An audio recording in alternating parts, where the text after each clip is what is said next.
Hello guys, আসসালামু আলাইকুম। কি অবস্থা সবার? আশা করি সবাই অনেক ভালো আছেন। আপনাদের দোয়ায় আমি অনেক অনেক ভালো আছি। নারায়ণগঞ্জের মধ্যে মুন্সিগঞ্জের একেবারে পাশাপাশি একটি অপরূপ সুন্দর জায়গার নাম হইতাছে চরকিশোরগঞ্জ। মুন্সিগঞ্জের মানুষের আনাগোনা, নদীর বড় বড় ঢেউ, লাল নীল সবুজ বাতির রেস্টুরেন্টগুলো যেন চরকিশোরগঞ্জের সৌন্দর্যকে বহুগুণ বাড়িয়ে দিয়েছে। Guys, today's video is very interesting cause বহুদিন পর চলে গিয়েছিলাম আমাদের অপরূপ সুন্দর চরকিশোরগঞ্জে, এবং সাথে ছিল 5 বছর পর ফিরে আসা ফ্রান্স প্রবাসী ফুফাতো ভাই।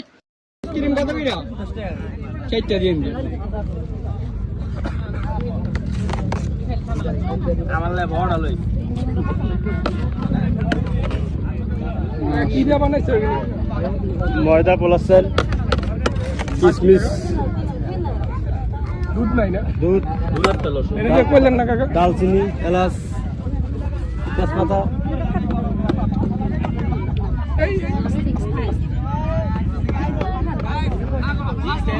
আইসক্রিম খাইছিলাম 2 টাকা বিস্কুট, এখন 10 টাকা করে। তারপরও সাইজ মোটামুটি ভালোই।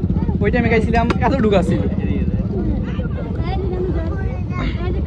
দীর্ঘ 5 বছর পর ফ্রান্স প্রবাসী ফুফাতো ভাই বাংলাদেশ আসার পর বলতাছে যে তোদের মুন্সিগঞ্জের মধ্যে সবচেয়ে সুন্দর জায়গা কোনটা, আমাকে সেইখানে নিয়ে চল। সেই কথাবার্তা থেকেই আমরা 4 ভাই মিল্লা চইলা গেছিলাম চরকিশোরগঞ্জ। যাওয়ার সময় যদিও আকাশটা ছিল রৌদ্রোজ্জ্বল, কিন্তু যাওয়ার পর সেখানে দেখি আকাশটা মেঘলা মেঘলা হইয়া গেছে।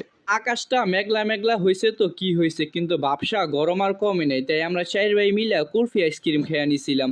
এই কুলফি আইসক্রিমের সাথে শৈশবের কত যে স্মৃতি জড়ায় আছে তা প্রায় বলার বাইরে। অনেক বেশি গরম লাগে কুলফি আইসক্রিমটা খেতে, মাচমোর ডিলিশিয়াস ছিল। পাপড় ভাজা আর কুলফি আইসক্রিম খেতে খেতে দেখি প্রায় সন্ধ্যা গণায় আসছে। সন্ধ্যা হইয়া যাওয়ায় আমাদের চরকিশোরগঞ্জ নদীর পাড়ে আর ঘোরার তেমন কোনো সুযোগ ছিল না। তাই আমরা চইলা গেছিলাম মুন্সিগঞ্জের one of the well decorated and most popular একটা রেস্টুরেন্ট, মুন্সিগঞ্জের বাইটসি। গাইস, চরকিশোরগঞ্জের মধ্যে যতগুলা রেস্টুরেন্ট আছে, আমার কাছে পার্সোনালি এই বাইটসের রুফটপটা অনেক বেশি ভালো লাগে। কজ